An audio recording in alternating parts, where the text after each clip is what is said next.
Мындайда Израилдин армиясында кыздар дагы, балдар, эркектери дагы, айымдары дагы мындай эметишет служат да, поэтому мен буну туура көрөм, туура эле маселе көтөрүлүп атат да, коллегамды да колдойм.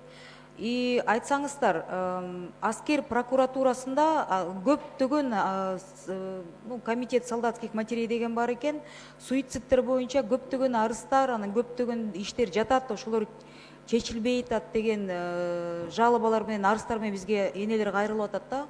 Ошол боюнча комментарийиңиз барбы? Элвира Жалалбековна, суицидтер бул тилекке каршы өтө кайгылуу маселе болуп атат. 17-16 жылдары мындай фактылар болгон.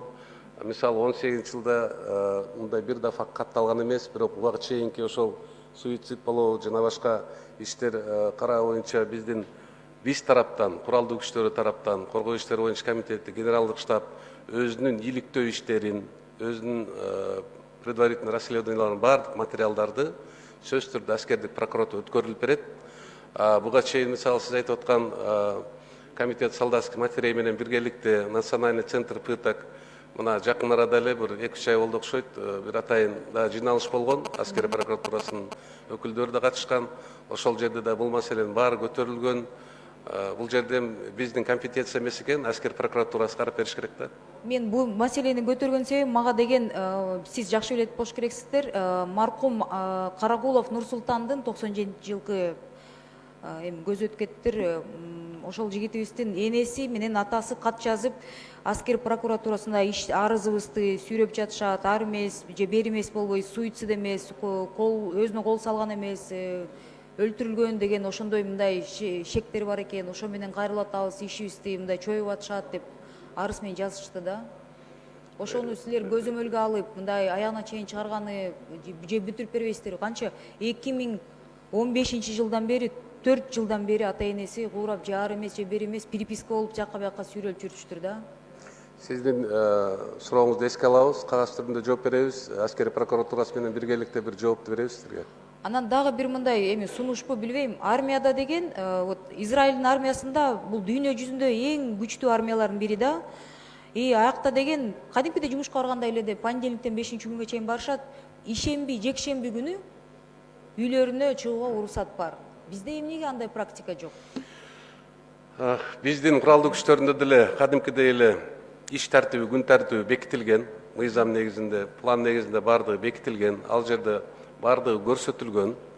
Бирок ошону менен бирге биздин өзүбүздүн жакшы билесиздер, устав боюнча аскер кызматчылардын мөөнөтү чектелген эмес. Эгерде күчүрмөн даярдыкка байланыштуу, мобилизациялык даярдыкка даярдоого байланыштуу жана башка наряд, караул кызматтарында суббота, базар эч кандай эме каралбайт. Эгерде кызматкер өзүнүн көрсөтүлгөн күн тартибинде, көрсөтүлгөн графигинде өзүнүн кызматын аткара алып атса, ал сөзсүз түрдө аягына чыгарып кызматын, анан кийин кетиш керек. Аскердик кызматты бирок биз мына башкаруу органдарында, штабтарда аял кызматкерлери суббота, базар күндөрү иштешпейт. Биз аларга мүмкүнчүлүк беребиз. Аял айымдарга, аскер кызматкерлерине. Анткени алардын да өздөрүнүн үй бүлөлүк шарттары бар, аны түшүнүккө алабыз. Ошол мүмкүн суицид жаш балдар барып алып, мурда деген Совет Союзунда кичине жестче болчу да, дисциплиначы.